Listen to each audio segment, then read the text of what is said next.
Man, sales is tough. I'm just not cut out to be a salesperson. Have you ever felt that way?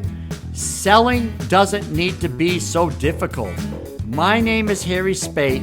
I'm here to serve and to help you succeed. Join me as we discuss sales made easy.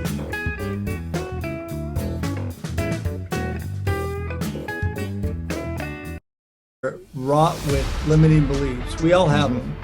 I mean, and this is where I think this is good because you and I are talking, and just because you and I are on video doesn't mean we have it all together and have the answers for everything, right? But we have learned stuff and we can impart and help others through what we've learned and what we know in our vocation in our life. And I think that there are so many people limiting themselves that everybody has some greatness in them. I am a true believer that God has created you with greatness in you, waiting to burst out. Well, I can't really do that. Well, maybe that's not your thing, but what about this? I mean, you obviously have to hone in on what your natural talents are. I'm a firm believer in that, but there's so many great things that everybody can do. So yeah. I completely believe that. Oh, hello, happy listener. How's everyone today on the Sales Made Easy podcast? Those who are out there in podcast land, we have another exciting guest. Get this, an inspiration specialist. We have none other than Russ Hedge with us, who is a marketing coach, a keynote speaker, and he's the author of a really cool book called Befuddled. And what's the tagline, Russ? Live the life you choose. Beautiful. And he's holding it up for me so I can read so easily. So Russ has got this tremendous personality. He's going to do stand-up for us, and we are going to have nothing but laughs. And in all seriousness, Russ has got a great personality. He's got a sales and marketing mind, which means I instantly love him. So we are going to talk sales and marketing unless Russ wants to talk about deeper things today. So Russ Hedge, what is the good word? Hey, Harry, I am just blessed and honored to be here. And I want to thank you for the opportunity because anytime talking with my good friend Harry is a good time. So thank you. Appreciate that. And hey, everybody, I'm Russ Hedge. I am your marketing coach and your inspiration specialist. As I was telling Harry before the show, my purpose in life is to inspire and encourage you to live a purpose-driven life of significance. So what does that mean? I want you to be a world changer. I want you to be a difference maker. I want you to use your God-given talents to do amazing things because you have it deep inside of you. You have that amazing just waiting to burst out of you. And so that's what I'm all about. And how do I apply that to marketing and sales? Well, let me tell you, everybody needs community. Whether you're in another type of business or you're in sales and marketing, we all need community. We were built and designed for relationship. So connecting and building community is all the basis for building a good business and a good sales community as well. And so I love it. And when I mean building community and connecting, I mean Harry and I just hang out and talk about baseball and dogs and whatever is going on at the moment. Absolutely. That's connecting, right? The sales part of it comes, but you know what? You got to build community first. And that's what I'm all about. Oh, that's great. So let's just talk about this building community. When did you start thinking about the value of community? Because I look at your LinkedIn profile, I see that you have a similar background to me. You got started in sales, then it evolved over the years. So when did the transition happen? And now you're on this mission, helping people find a purpose-driven life, so to speak. Let's talk about some of those things. Well, I think it all started back in Cub Scouts when I... All right. Should I take this seriously? Because now you got me laughing and there's no stopping me when I start laughing. Okay. So is this serious? Are you serious now? It was interesting because when I was young, I stumbled upon the importance of community by figuring out that my neighbors who cared somewhat about me were willing to help me, and they were willing to buy Cub Scout candy. And then what happened? I was the top salesman of the candy. Because I was really competitive. I went Yeah. after it. But you know what? What I found was, hey, if you actually go to your community, people that know you, like you, and trust you already, even if you're a kid, Mm-hmm. I'm thinking, wow, this makes it a lot easier. You go to people that don't know you and they're like, whatever. But Right. people that do know you, part of your community. So yeah, I grew up and I love people and I was one of those crazy involved kids and went into my work world after my great career at Oregon State University, where I did finally graduate and marry my beautiful wife. That was wonderful. Nice. But I got into first into public relations and then into sales and marketing again. And really, public relations is sales and marketing of yourself or Mm-hmm. sales and marketing about people. It's the same thing. So anyway, I learned that as I got to know people and I grew my community, that it was so much easier to sell things because everybody had some vested interest and they did have that know, like, and trust factor. They already knew me, they liked me, and they learned to trust me. So it was a lot easier to sell them things. And so I learned the value of community so much, all the way till I get to the point where I built and networked and built community and came up with the hashtag Russ Selfie and took selfies till I was blue in the face, had so much fun. Then I started my own business right as COVID hits, right? Mm-hmm. That's And good what timing. does, yeah, it was really good. And I can tell you more about that. But I'm just trying to throw you off there, man. I'm I sorry. know, but to wrap up, my long-winded point is that I learned that when I started my business, what was the number one question that my community asked me? Hey Russ, that's awesome that you were meant to do what you're doing. How can I help? What Mm. can I do to bless you? And I went, well, Yeah. I have a few ideas, yes.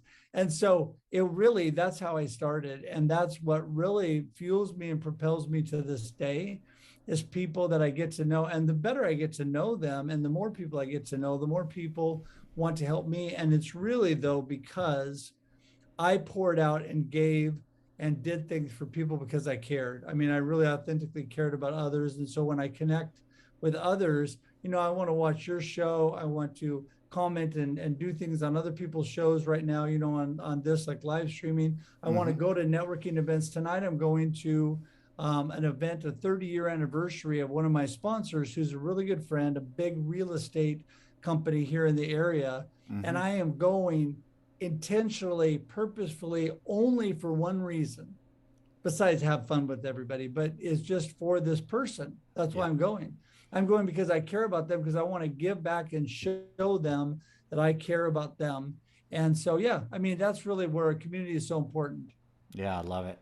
So then let's just touch on the book because the book, yeah, I mean, you're talking about living a life that you choose versus what a lot of people are doing is living a life that someone else chose or that they fell into. So Yeah. talk about that a little bit as to what does this all mean? You've already read my whole book, I could tell. Yeah, it's really true that there are so many people living somebody else's life. You're right. They feel like, and sure, really part of my book is the fact that, so the first three chapters pretty much tell you the book, right? First three Mm-hmm. chapters are fighting through the noise.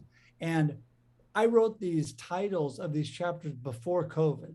I Mm-hmm. had an outline of my book. I had been blessed to the backstory in 30 seconds is I was blessed by God to actually get the foundation of my business 6 months, 3 months, 2 months before COVID. Actually went on Zoom meetings. A friend of mine said, you got to check out the Zoom thing and do this like the month before COVID. Wow. And so when COVID hit, I was up and running, right? I Yeah. was moving. So fighting through the noise, chapter 1, be intentional, chapter 2, and chapter 3 is purpose in the midst of chaos. And really, what my book talks a lot about is kind of, taking a look at what are you really all about? What Mm-hmm. are you trying to do? There's a lot of noise in life. There's a lot of people telling you what you should be doing. And a lot of people, because they suffer from imposter syndrome, they think they should be living somebody else's life. Harry's got a way better life than I do. I need to be Harry, right? Look at him. He's an amazing podcaster. He's got a great coaching business. I want to be Harry. So I'm going to act like Harry. I'm going to dress like Harry. I'm going to get my hair cut like Harry. Nice. And so that's what people do. And they don't realize it. They don't realize it when really what's really needed is the authentic them, the real purpose that they're around, because that's what people tune into. That's what makes people attracted to them. That's where the know, like, and trust factor is built because of authenticity. And so that's really what the book is all about. I mean, it's all about gaining purpose, having a positive mindset, and living the life you choose. Because I always say life happens and then you choose. Great. So someone starts a business and they don't really know why they're starting a business, maybe because they're good at something and they say, I want to just give it a go. And so they start their business and they're having trouble expressing their why, their purpose. So some will say things like, I don't know, I'm just doing it because I need to make money. Did you ever hear anything like this? Oh, yeah. Oh, yeah. Okay.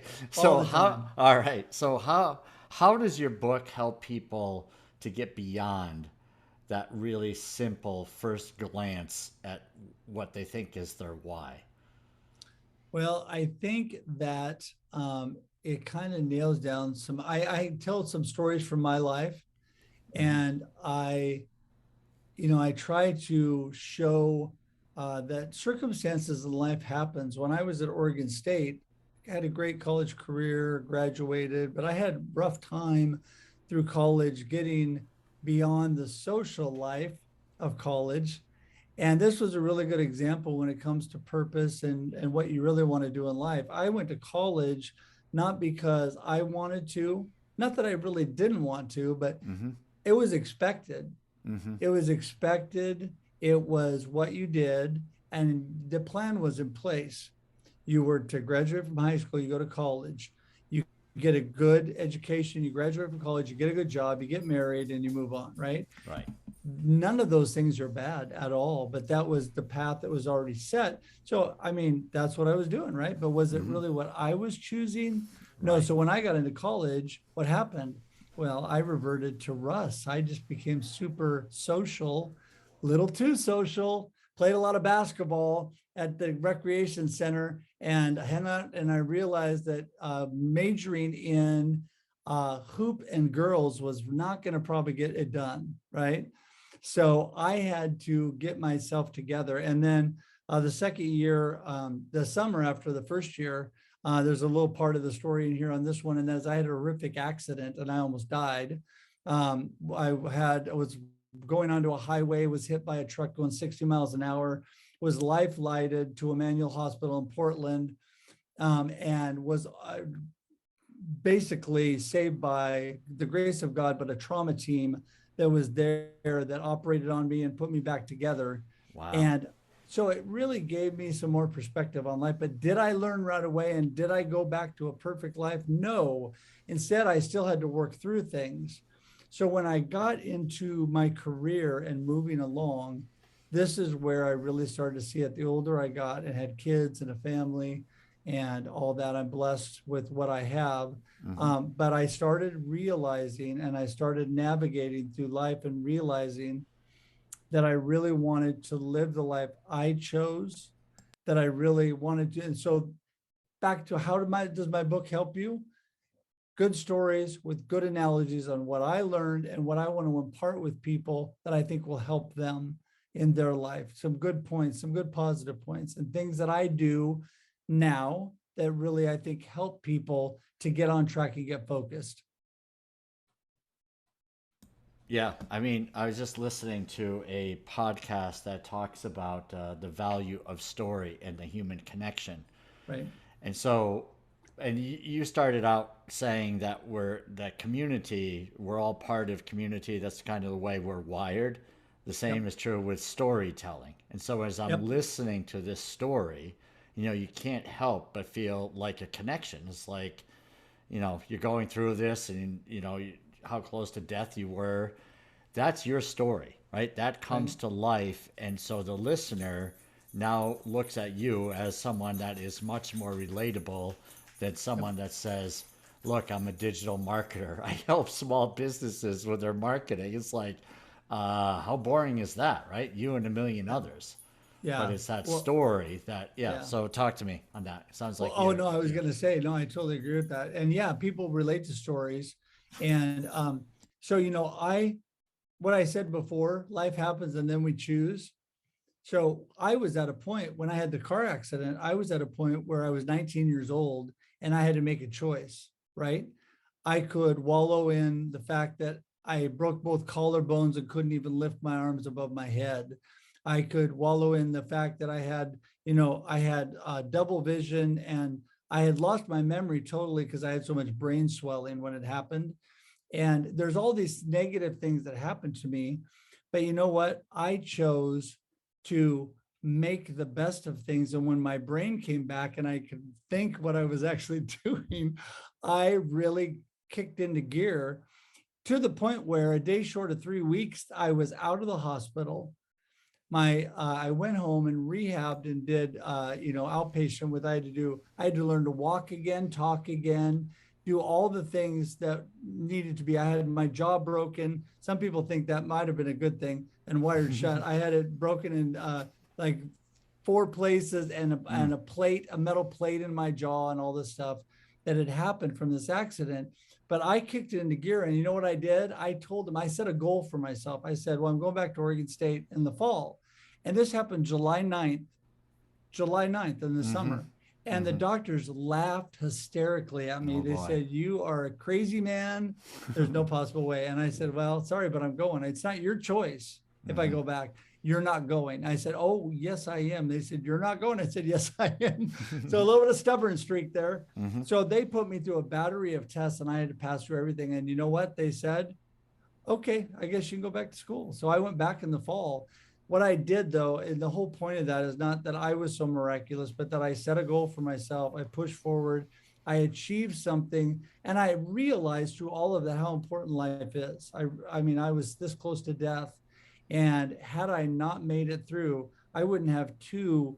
I wouldn't have a beautiful wife who's amazing and two amazing adult children, and all the things that I've been able to do, and the people, my kids have touched thousands, and my wife, thousands of people through music and through all the things they do. And none of that would have ever happened. So, Right. God had a plan, but I also put my nose to the grindstone and I worked at it. Yeah. So do you feel like people, in your book about living the life you choose, do you feel like people are missing out on potential? I mean, when you look at people in general, do you say, oh, so much potential and they're just missing out, or do you not even think about that stuff? I think we limit ourselves so much, Harry. I think people are wrought with limiting beliefs. We all have Mm-hmm. them. Mm-hmm. I mean, and this is where I think this is good because you and I are talking, and just because you and I are on video doesn't mean we have it all together and have the answers for everything, right? Right. But we have learned stuff and we can impart and help others through what we've learned and what we know in our vocation in our life.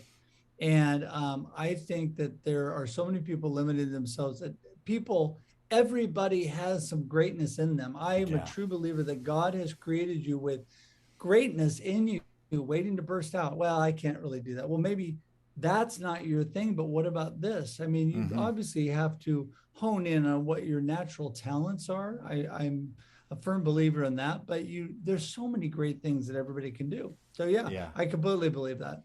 Yeah. So there's like so many distractions, right? I mean, I think I have my own ideas on this, but let's ask you, if a person wants to find their inner greatness, what are some things that they can do to get the ball rolling, so to speak?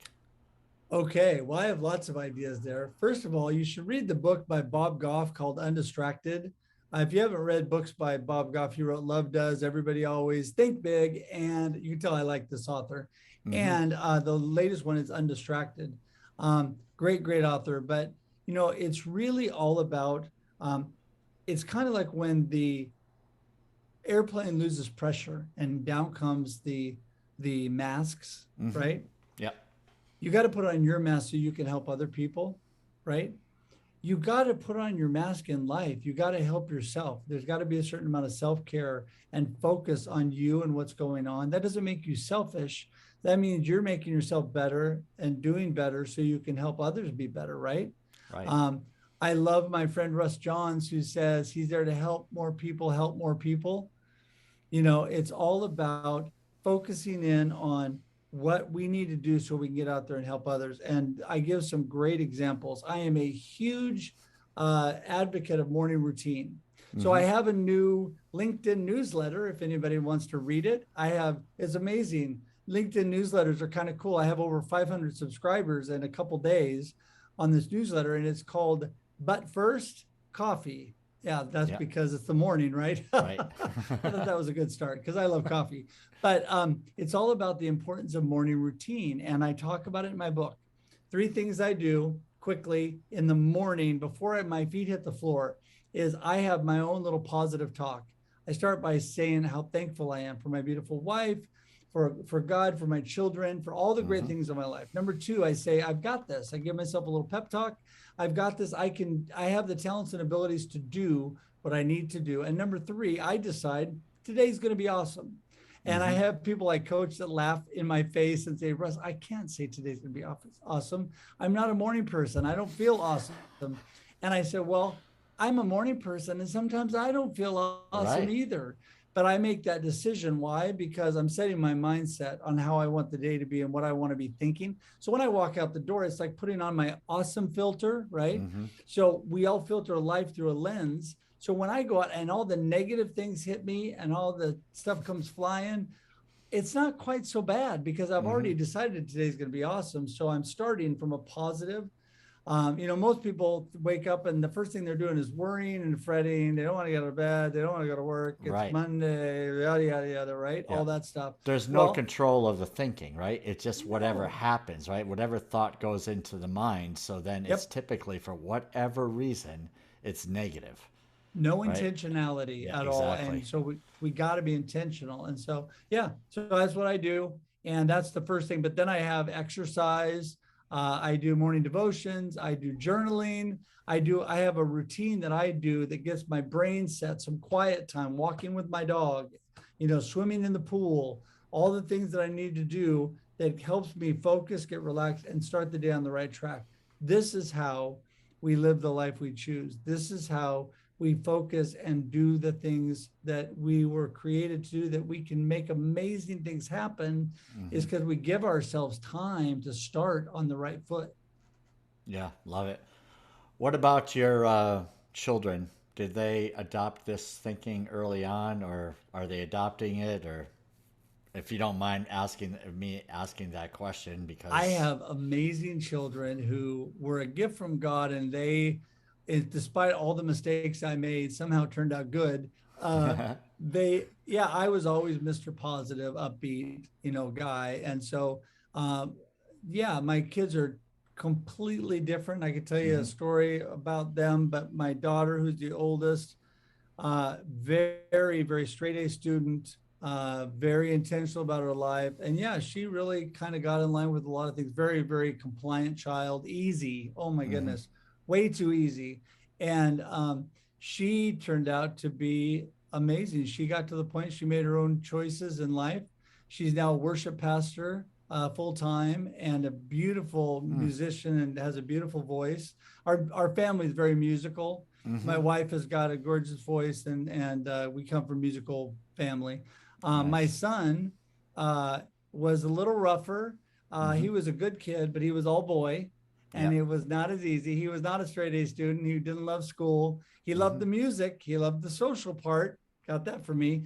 Yep. And but what happened was he got to a point in his high school where he really committed his life to God and really moved in the right direction for his life. Got really entrenched in music. He was that kid that was way ahead of everybody from the get go. So anyway, to this day, he's a professional musician down in Pasadena. He was double Grammy nominated this year at the Oh my Grammy goodness. Awards because he mastered. He worked for a mastering company and he mastered a couple of the artists that were up for Album of the Year and R&B Album of the Year. So he has focused his life And both of my children, I would say the answer to your question is yes. They are definitely focused, living the life that they want. They love what they do. And we've encouraged them because a lot of people would have said, music, can you really make money at that? Oh You my know, goodness. Yeah, you're probably and right, right?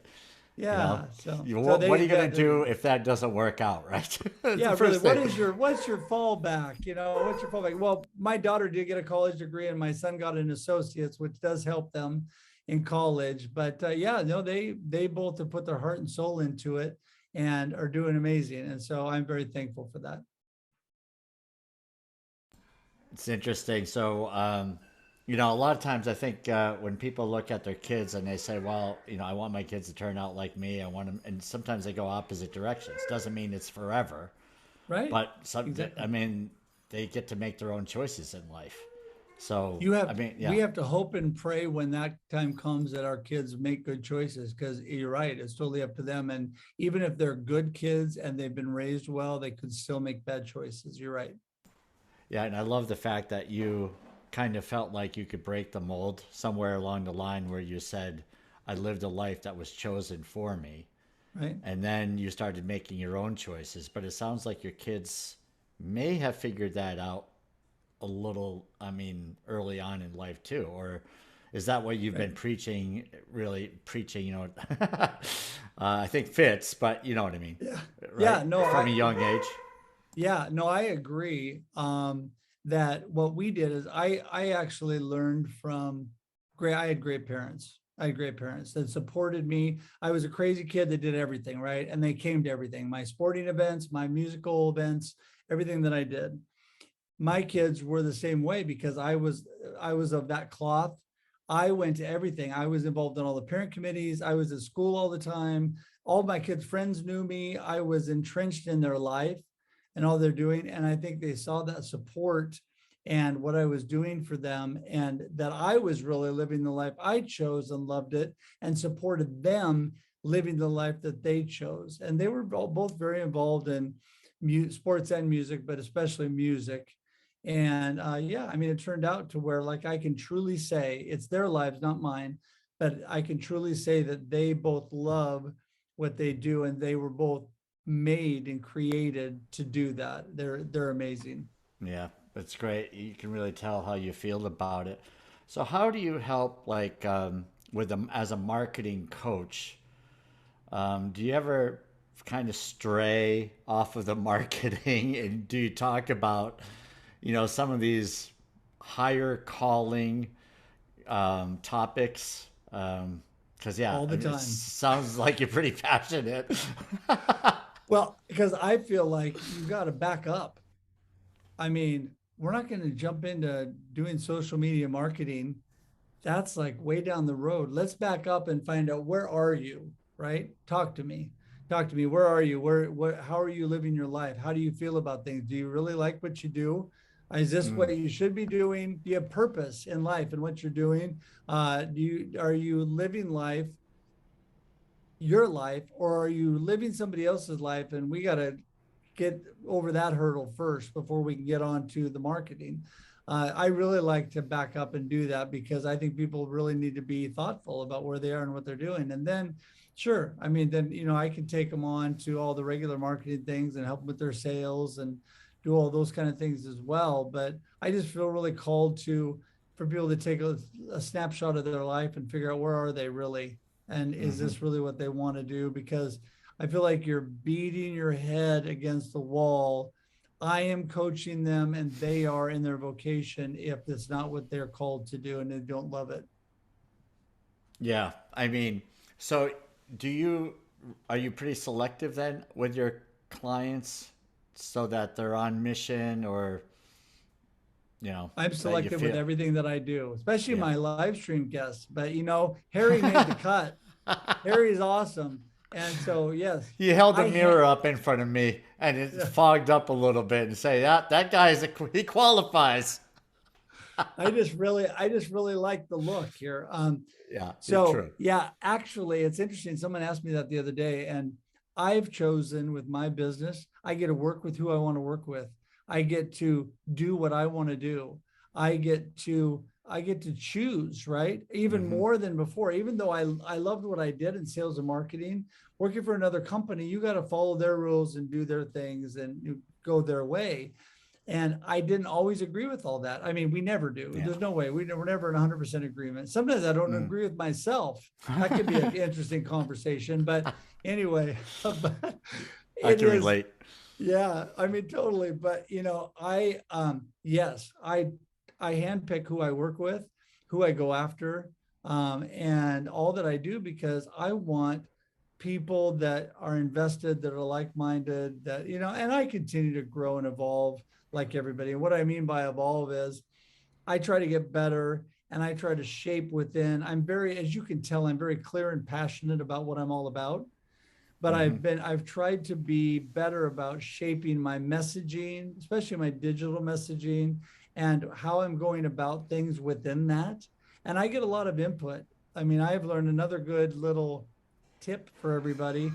Listen to the amazing people around you. Surround yourself with great people because, Jim Rohn says we are the average of the 5 people that we spend the most time with. So I keep trying to up my game. I've hit Harry and I'm pretty high now. I don't know how much higher I can go. But really, and then they speak into your life. They speak into your life and they help you. They make you better when you listen to others and what you're doing. But never get off. Don't lose focus and don't get off who you really are. Stay true to yourself because otherwise it makes life difficult. Do you do much speaking, Harry? I do some. I speak every month anyway. If I speak a couple of times a month, that's a lot. But yes, to answer your question, the reason I ask that is because I'm guessing that you speak about things that you believe in and you're passionate about, right? 100%, yes. And isn't it really easy? Yeah, it's like someone likened it today is like you're watching the video. Yeah. Right. It's just so easy. If you're talking about stuff you're passionate about in your life, it's very little rehearsal. I mean, you're just watching the video and describing the video. It's really like that for me. It is. And that's how you know if you're doing it right. If it is, I mean, not that life doesn't have bumps and bruises and isn't messy and things aren't happening. I don't mean that, but if you're in your lane and you're doing what God has given you to do, where you can do amazing things, it will be natural. It will flow. When I get up and speak in front of people now, it is really so easy for me. I love people and they energize me anyway, but it just flows out of me because it's me. It just flows out. Like we've been talking for how long? 40 minutes? I haven't looked at the clock. Yeah, somewhere around there. But it's so easy to talk to you about this stuff, Harry, because it's me. It just comes out of me. I could stand up and do a presentation on this without any notes. Right. Because it's me. I do put notes so I don't get so far off track. You're right. I want to hit these 3 topics or whatever, right? So make sure I hit those because, again, sometimes you look at the faces of the people and you want to go down a certain avenue where you may not have spent as much time. So having those little reminders, I got to hit these 3 touch points or whatever it is so that you can at least finish within whatever the amount of time that you're allotted, right? Yeah. So I got to ask the marketing guy a question because I struggle with this, right? Relatively new to starting a business. I've been in sales and sales leadership for a long time. So the marketing thing is something I'm learning, right? I've used to be one of those that said sales and marketing, it's like oil and water. They don't get along. The marketing people don't understand sales. They've never lived a day in our shoes. They couldn't handle it. I used to be like that. We're the Marines. We go out, make stuff happen, right? All of that. So then as time evolves and we're now in, not the 1940s anymore, but we're in the 2000s, I start realizing the value of marketing especially over the last decade or so, half decade, whatever, last 5 to 10 years. So why am I saying all this? Why are you? Yeah, because I ramble. This is my show. I feel like I need to talk a little bit. No. So the question comes up where people are talking about, what they're telling me is like, I should know my avatar. And this whole avatar thing, I didn't really understand. So I'm reading, it's like, well, why should I know my avatar? What's an avatar? I thought it was a cute little logo, and it's the movie. So what is your perfect avatar? And I kept saying, I don't know. Right? I'm going to keep throwing out the content, and things are going to fall into place. I'm going to try different things. I'm going to work with different people, and I'll figure it out. All right. How is that wrong, or am I totally off base? I mean, talk to me on this. Okay, so you threw out a couple things to me there. Yeah. I got to try to capsulize it all. So first of all, that is a natural thing that everybody does. I call it marketing by accident. They start throwing out stuff just to see what's going to stick to the wall and what's going to work. And when we live life not on purpose, when we live by life by accident, and when we market, what did there's another phrase someone used the other day with me. It was, but it came down to accidental marketing. It'll come to me. But anyway, the whole idea is sales and marketing go hand in hand, first of all. Right. Marketing is built, as far as what you and I are concerned doing, and I think everybody, marketing is building community, building a brand, getting visibility, getting things out there so people know who the heck you are and what you're even doing. So Right. when I started my business, as many years as I'd done this, I had people look at all my stuff and they said to me the words that no business person ever wants to hear. So Russ, what do you really do? That's pretty dangerous when you got all this stuff. They said, I know the great things you're doing. I know you're live streaming. I know all this stuff, but what do you really do? Right? Yeah. So this is why I want you all to know that I'm your marketing coach. I am a keynote speaker, and I am here to inspire and encourage you. But the marketing coach part is what I really focus on with my messaging. And it's important to realize, so marketing, we're building this image, we're building this visibility, we're building the know and the like factor, right? The trust factor comes in when you get to the sales stage, because then when people trust you, then they will buy from you. Now, can you just grab a stranger and get them to buy something? Strangers walk into stores and they buy stuff. Sure. There's a supply chain that we all need certain things that people sell. But really, in the world of most people's sales, you got to get that know and like community going so they can get to the trust phase and they will actually buy from you. Then when I say to you, Harry, hey, I've got this great opportunity. This is what it is. This is how much it costs. You go, yeah, okay, great, let's do it. And I'm like, really? And you go, yeah. Well, Russ, I just want to support you and help you. And I think if you tell me it's a good idea, I believe you. That's where you want people to be. That's where sales made easy. I heard that somewhere. Sales made easy.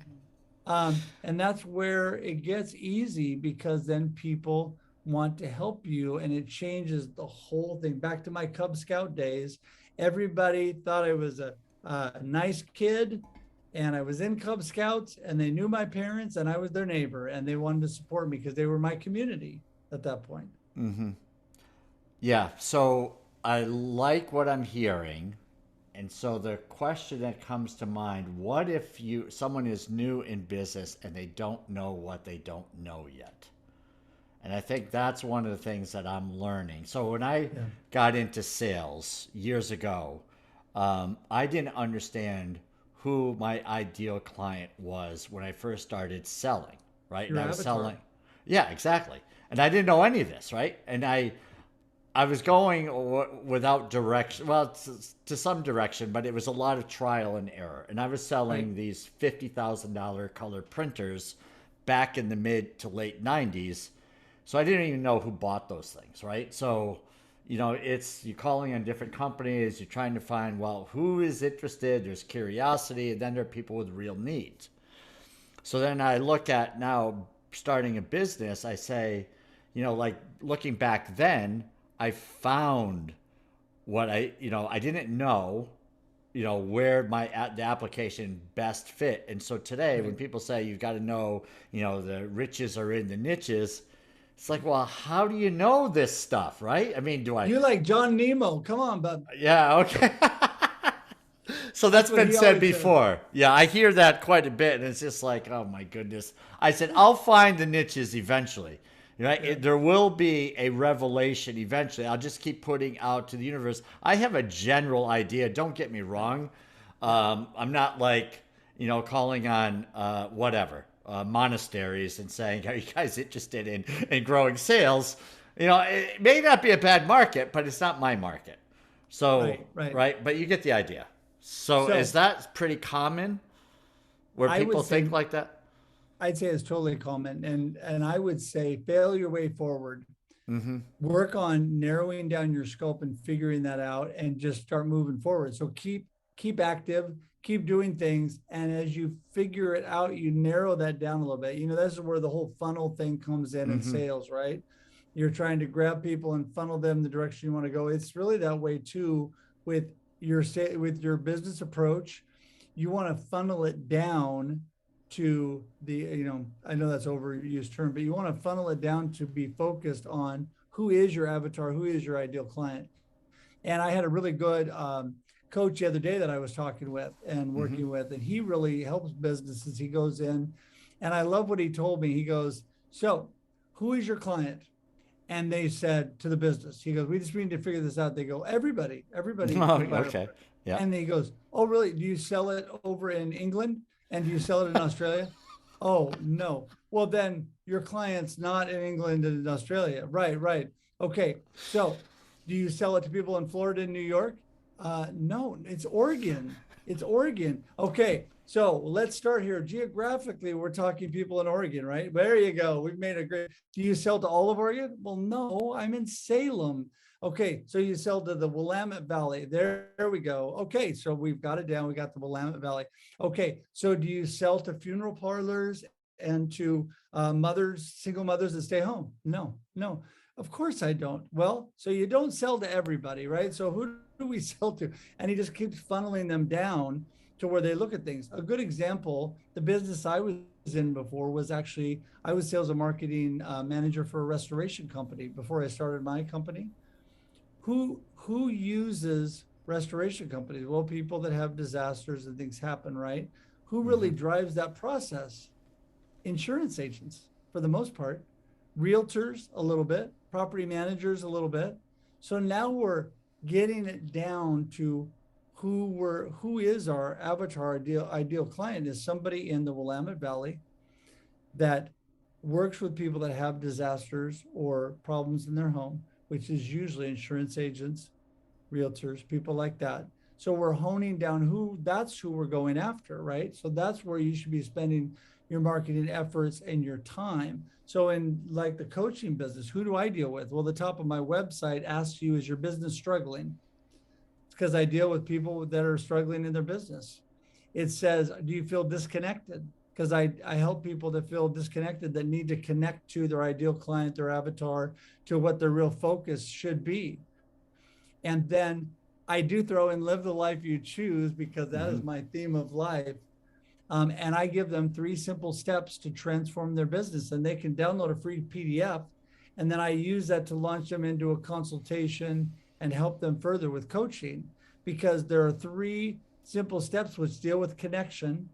And I help walk people through that so they can see what they can do. And that's my ideal client. My ideal client is a business person feeling disconnected and struggling in their business, and they need help. And then that launches into how I market them and help them grow in their visibility and all the things that they do. Yeah. That's beautiful, Russ. So we can go to your website and download this PDF and get answers and start learning how the master, All Russ the answers Hedge, to life. does the marketing coaching and helps us to find our higher calling, our bigger purpose in life. So, There you go. There you go. Russ, this. Russhedge.com. Russhedge.com is where it is. I'm simple minded. Everything is at russhedge.com. You can go there, you get my social media, you get my free PDF, you can get everything that I do, the mastermind we do, the live streaming I do, all kinds of good information. And yeah, that is the best place to go. And I would definitely download that free PDF. Yeah, great stuff. Russ, this has been a real pleasure. You have helped me tremendously. Love the energy, the positivity, the big mission, the fact that your kids still love you in spite of being a crazy dad. It's a great story. So, yeah. RussHedge.com, ladies and gentlemen. Any final thoughts, Russ? Yes, I love people and I love to connect. This year, my goal is to connect with over 1,000 new people. And you could go to RussHedge.com and actually schedule time on my calendar to meet with me. I would love to connect with you. You know, some people say you shouldn't connect with everybody. And my feeling is everybody is a good connection to some extent or another, because life leads us down this path and we got to whittle our way through, see who we want to really, spend time with. But it's always good to connect. So please connect with me. I'd appreciate it. RussHedge.com. And hopefully I'll see you soon.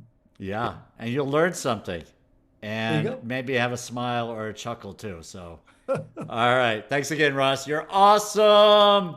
It's Thanks, been a real blast. Okay. Man, sales is tough. I'm just not cut out to be a salesperson. Have you ever felt that way? Selling doesn't need to be so difficult. My name is Harry Spate. I'm here to serve and to help you succeed. Join me as we discuss sales made easy.